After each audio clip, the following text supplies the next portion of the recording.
Selamat pagi sahabat yang terkasih di dalam Tuhan. Mari kita awali aktivitas kita pada pagi hari ini bersama di dalam saat teduh, di dalam doa pagi bersama saya Pendeta Aljosaf Rantoni Astagusti. Sahabat, mari kita mempersiapkan hati dan pikiran kita untuk bersama-sama bersaat teduh dengan mengambil waktu hening sejenak.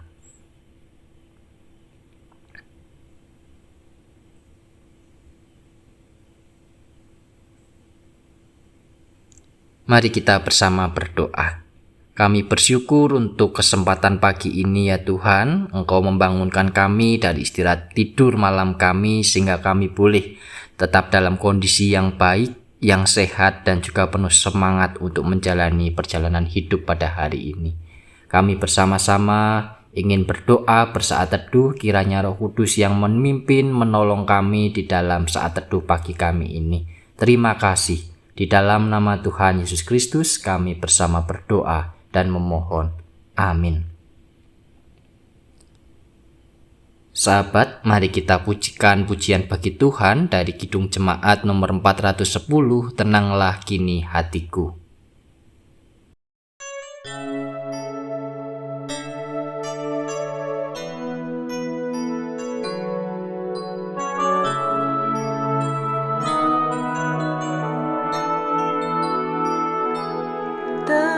Tenanglah kini hatiku, Tuhan memimpin langkahku. Di tiap saat dan kerja tetap ku rasa tangannya. Tuhanlah yang membimbingku, tanganku dipegang teguh.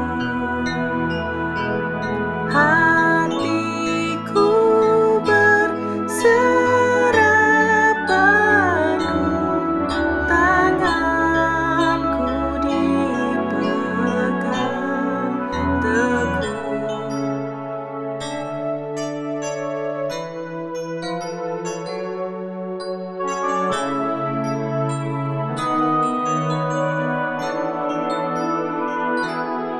Aku sesalkan hidupku, betapa juga nasibku,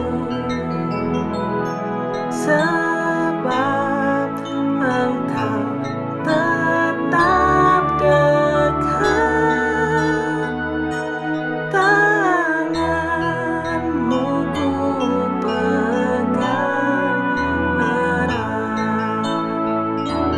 Tuhanlah yang membimbingku, tanganku dipegang teguh. Hatiku berserah penuh, tanganku dipegang teguh.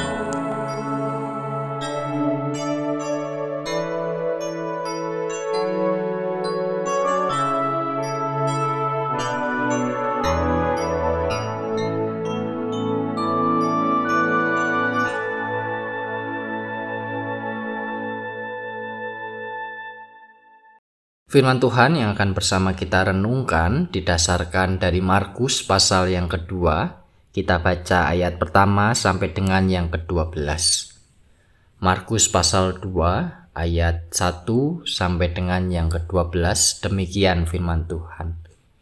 Kemudian sesudah lewat beberapa hari, waktu Yesus datang lagi ke Kapernaum, tersiarlah kabar bahwa ia ada di rumah.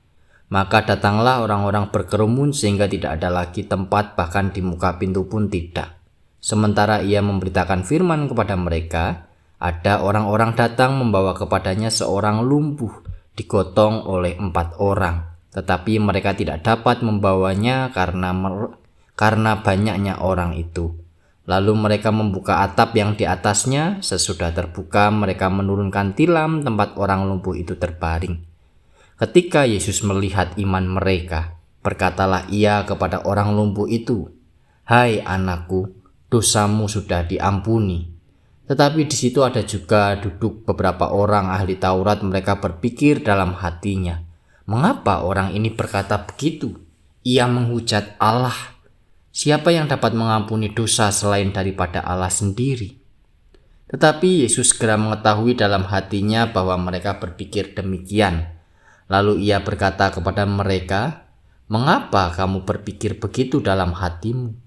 Manakah lebih mudah mengatakan kepada orang lumpuh ini, 'Dosamu sudah diampuni,' atau mengatakan, 'Bangunlah, angkatlah tilammu dan berjalan'? Tapi supaya kamu tahu bahwa di dunia ini Anak Manusia berkuasa mengampuni dosa," berkatalah ia kepada orang lumpuh itu, "Kepadamu kukatakan, bangunlah, angkatlah tempat tidurmu, dan pulanglah ke rumahmu." Dan orang itu pun bangun, segera mengangkat tempat tidurnya dan pergi keluar di hadapan orang-orang itu, sehingga mereka semua takjub lalu memuliakan Allah, katanya, "Yang begini belum pernah kita lihat." Demikianlah firman Tuhan. Sahabat, ketika kita berbicara tentang penindasan, biasanya orang-orang yang menjadi korban tentang penindasan atau orang yang tertindas itu adalah orang-orang yang dalam tanda kutip disebut sebagai kaum kecil, orang miskin dan yang lemah. Penindasan adalah perilaku merampas hak kebebasan orang lain. Padahal kita sebagai manusia diciptakan oleh Tuhan dengan kebebasan yang sama seperti yang lainnya. Sebagai contoh, akhir-akhir ini kasus peperangan Israel Gaza, Israel Iran, begitu juga di Indonesia, kelompok bersenjata di Papua dengan TNI Polri semakin menjadi-jadi. Bahwa banyak pihak yang menolak untuk berdamai. Banyak pihak yang mementingkan kepentingannya sendiri dan memaksakan kepentingannya itu kepada yang lain, sehingga aksi tembak-menembak, aksi peperangan tidak dapat terhindarkan. Siapa yang menjadi korban? Siapa yang menjadi terdampak? Jelas masyarakat, terkhusus mereka yang disebut sebagai kaum kecil, orang miskin, orang yang lemah. Mereka tidak dapat melarikan diri, mereka tidak dapat mengamankan dirinya, dan mereka tidak dapat berbuat apa-apa. Demikianlah contoh dari penindasan yang terjadi di sekitar kita. Bahkan mungkin kita tidak menyadari, Bapak Ibu Saudara, kalau kita sendiri pun adalah pelaku dari penindasan tersebut. Bukan dalam artian perang maupun kekerasan, tetapi ketika kita memaksakan kehendak kita kepada anggota keluarga atau anak-anak kita untuk mengikuti apa yang kita inginkan, demikianlah terjadi sebuah bentuk penindasan di sana. Bahwa benar sebagai orang tua kita memiliki kewajiban dan tanggung jawab untuk mendampingi, mendidik dan mengarahkan anak-anak kita. Namun kita juga perlu mengingat bahwa seorang anak itu juga diberikan kebebasan yang sama seperti kita oleh Allah. Terlebih bagi mereka yang mulai beranjak dewasa. Mereka yang mulai tahu mana yang baik dan tidak baik untuk dirinya. Bukankah persoalan yang sering terjadi antara orang tua dan anak adalah ketika saat orang tua memaksakan kehendaknya dan anak menolak karena merasa tidak sesuai dengan apa yang diinginkannya? Sahabat, pada momen seperti ini kita harus berpikir dengan jernih. Kita harus sadar betul apakah yang sedang kita lakukan itu suatu bentuk pemaksaan kehendak atau sedang memberi pengarahan atau pilihan yang baik kepada anak. Bacaan Alkitab kita dari Markus pasal 2 ayat 1-12 mengajarkan kepada kita bagaimana caranya melayani, menolong orang yang tertindas. Peristiwa Yesus menyembuhkan orang lumpuh ini merupakan bagian dari karya Tuhan di tengah-tengah kehadirannya di dunia ini. Ada dua hal menarik yang dapat kita soroti dari peristiwa luar biasa ini. Yang pertama adalah proses kesembuhan orang yang lumpuh. Tentu kita semua menganggap bahwa kesembuhan orang lumpuh ini adalah suatu mukjizat, sesuatu yang belum tentu orang lain bisa dapatkan. Di ayat 2 sampai dengan yang keempat dikatakan bahwa banyak orang mengerumuni rumah di mana tempat Yesus berada. Tentu orang banyak tersebut datang kepada Yesus selain untuk melihat secara langsung dirinya, mereka juga ingin mendengarkan pengajaran yang ia ajarkan, dan tentu memohon untuk ditolong dan disembuhkan. Tapi mengapa dari sekian banyak orang yang datang kepada Yesus, penulis Injil Markus hanya menyorot seorang yang lumpuh yang disembuhkan oleh Tuhan saja? Apa yang istimewa dari orang lumpuh tersebut sehingga ia mengalami suatu mukjizat? Kita tahu sahabat bahwa sebelum Tuhan menyembuhkan orang lumpuh tersebut, ia melihat bahwa orang lumpuh dan orang-orang yang menolongnya memiliki iman. Artinya mereka percaya bahwa sosok Yesus Kristus mampu memberikan kesembuhan atas orang lumpuh tersebut. Tidak hanya karena iman mereka saja, namun kita juga melihat bahwa mereka berjuang dengan keras untuk membawa orang lumpuh tersebut sehingga sampai di hadapan Tuhan. Dikatakan di ayat yang keempat, mereka menurunkan orang lumpuh tersebut sehingga dapat sampai di hadapan Tuhan melalui atap. Meskipun ada banyak orang di situ yang melihat, yang membuat mereka tidak dapat lewat, mereka tidak kehabisan akal.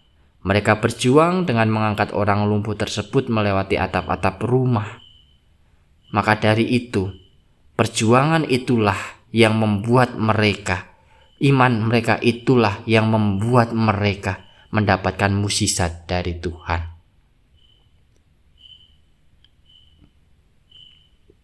Sahabat yang dikasihi Tuhan, tentu kita bersama tahu bahwa orang yang merasa sedang tertindas memiliki hati yang tidak tentram. Perasaan sedih dan ketakutan selalu menghantui mereka. Orang-orang yang seperti inilah yang menjadi sasaran dari karya Tuhan. Tuhan bekerja melayani orang yang tertindas. Demikianlah yang Tuhan nyatakan di dalam firman-Nya pada kita saat ini. Bagaimana dengan kita? Siapkah kita? Mampukah kita memperhatikan sesama, memperhatikan orang-orang di sekitar kita yang merasa hidupnya tertindas? Biarlah kita menjadi tangan-tangan Tuhan yang menghadirkan damai sejahtera, menolong menghadirkan sukacita bagi orang-orang yang tertindas di sekitar kita. Kiranya Roh Kudus senantiasa memimpin setiap langkah dan karya kita. Amin.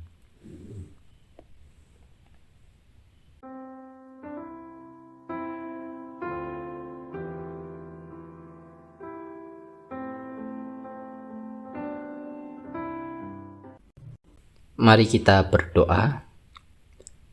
Kami bersyukur untuk firman-Mu pada pagi hari ini ya Tuhan. Kami bersama-sama boleh kembali mendengar sapaan Tuhan di dalam perjalanan hidup kami. Biarlah firman Tuhan yang kami dengar ini senantiasa kami ingat, kami wujud nyatakan di dalam aktivitas hidup kami sehari-hari. Biarlah kami boleh Tuhan pakai untuk menolong, untuk membawa damai, menghadirkan sukacita bagi orang-orang di sekitar kami, terkhusus bagi mereka yang merasa tertindas dan teraniaya di dalam kehidupan ini. Tolong jaga diri kami juga ya Tuhan, biarlah kami tidak menjadi pelaku-pelaku yang menindas orang-orang di sekitar kami, sehingga sebaliknya kami tidak menghadirkan damai sejahtera, melainkan kami menghadirkan penderitaan bagi orang-orang di sekitar kami. Biarlah Roh Kudus yang senantiasa mengingatkan dan memimpin kami di dalam mewujud nyatakan firman Tuhan ini. Sebentar kami juga akan melanjutkan aktivitas kami selanjutnya. Kami ingin menyerahkan perjalanan dan aktivitas kami baik pada hari ini, hari esok dan seterusnya hanya di dalam pemeliharaan dan pimpinan Tuhan saja. Biarlah kami juga boleh mendoakan segenap jemaat GKI Tumapel di dalam perjalanan hidup mereka masing-masing, kiranya di dalam pergumulan, tantangan kehidupan, dan di dalam mengejar cita-cita, Tuhan senantiasa berkarya di dalam kehidupan sahabat-sahabat kami ini. Terima kasih ya Tuhan. Di dalam nama Tuhan Yesus Kristus kami bersama berdoa dan memohon. Amin.